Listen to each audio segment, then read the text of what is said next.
සල් ගසක්. අනේ හරිම ලස්සනයි. මුළු ගහම සල් මල් වලින් බර වෙලා. මට නිකන් සල් මල් සුවඳ දැනෙනවා වගේ. හරිම සුවඳයි. අර ඒ ඇසලේ මතුවෙන්නේ සවනක් රැස් විහිදවන ධන යුගලක් ඇති චද්දන්ත කුලේ ඇත්රාජයයි ඔහුගේ විසෝවරුයි. බලන්න ඔවුන්ගේ තේජාන්විත බව. අර බලන්න ඇත්රාජය කුඹස්තලේ සල්ගස සොලවනවා. අනේ අර සල්මල් වල රේණු බිමට වැටෙනවා.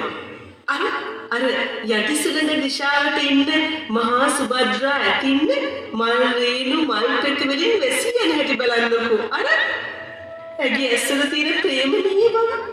මල් පෙති වල කිතියෙන් ඇය සලිත වෙනවා. පේනවද ඔබට? නමුත් අර උඩු සුළඟ දිහාවට සිටින චූල සුභද්‍රාගේ ඇඟට මොනවද අර වැටෙන්නේ? දේවියනේ ඒ වැටෙන්නේ මේ කොළරොඩු අතු කැබලි ආදිය නේද? අනේ අර ඊ අතර දිමිකොටුත් පිරලා තියෙනවා. අයියෝ ඇගේ ඇඟ පුරාම විසිරෙනවා. ඇය අර දඟලන්නේ වේදනාවෙන් විය යුතුයි. අනේ චූල සුභද්‍රා වගේ දෙනත් වලින් කඳුළු වැగిරෙනවා. පේනවද? වෛරයෙන් ක්‍රෝධයෙන් චූල සුභද්‍රාගේ ඇස් රත් පැහැයෙන් ගිනියම් වෙලා. වෛරය වැగిරෙනවා. ඒව කඳුළු බවට පත් වෙලා. අර බලන්න.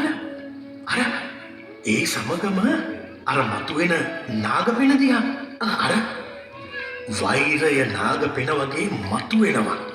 විෂ වතුරවනවා. අර බලන්න පින්වතුනි ඒ වෛරී නාගපෙණ අතුරුදන් වුණාට පසු සුපිපෙන සුවඳවත් පියුම් හය බලන්න මොන තරම් සුන්දර දර්ශනයක්ද හිතට දැනෙන්නේ මොන තරම් පහන් හැඟුමක්ද නේද?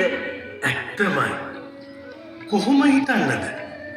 අපි හැමදාම දකින සාමාන්‍ය තොරන් අතරේ මේ වගේ ආශ්චර්යජනක සිදුවීම් වෙන තොරණක් ඉදිවෙයි කියලා අපි කොහොමද හිතන්නේ? අපි එහෙම හිතුවේ නෑ නේද කවදාවත්? ඒකනේ.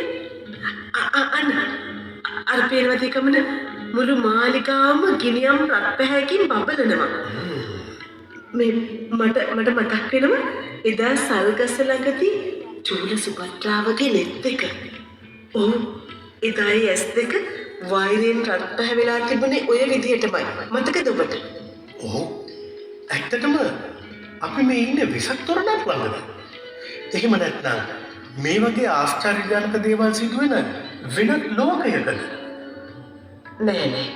අපි මේ ඉන්නේ අපේ රට ආශ්චර්යජනක රසයකින් රසවත් කළ වරණ වාසනා බේකර්ස් අධිපති දේශමාන්‍ය දයානන්ද බෝම්බල මැතිතුමාගේ පූර්ණ මුල්‍ය දායකත්වයෙන් ඉදු කෙරුණු කලුතර වෙසක් තොරණ ළඟ. හොඳට බලන්නකෝ.